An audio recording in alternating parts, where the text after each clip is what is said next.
শুরু।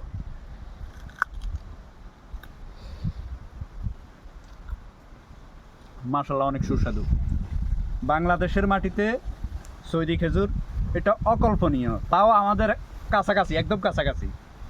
যারা খেজুর চাষ ইউটিউবে দেখছেন, গাজীপুর, ঢাকা কামরাঙ্গীরচর, উত্তরবঙ্গের রাজশাহী, দিনাজপুরে, তারা বিশ্বাস করতে পারবেন না দক্ষিণাঞ্চলে যে খেজুর চাষ হচ্ছে, এটা সত্যি অকল্পনীয়। আমরা খবর পেয়ে চলে আসছি।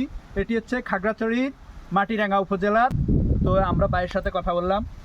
ভাইয়া অনেক কষ্ট করে এই বাগানটা করেছে, এই জন্য ভাই এখন ছড়িয়ে দিতে চাচ্ছে।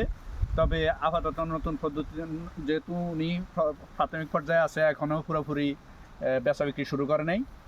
প্রত্যেক গাছে ফল আসছে, তো ফলও মাশাআল্লাহ খুবই সুস্বাদু। এগুলো হচ্ছে বারহি জাতের খেজুর। বাংলাদেশের মাটিতে, আবহাওয়াতে বারহি জাতের খেজুরের সবচেয়ে উপযুক্ত। আপনি কিনে খেলে বাজার থেকে সবসময় শুকনো খেজুর খেতে পারেন, কিন্তু এভাবে তাজা, তরতাজা, গাছ পাকনা খেজুর, একদম সুমিষ্ট খেজুর বাগান ছাড়া কিন্তু খেতে পারবেন না।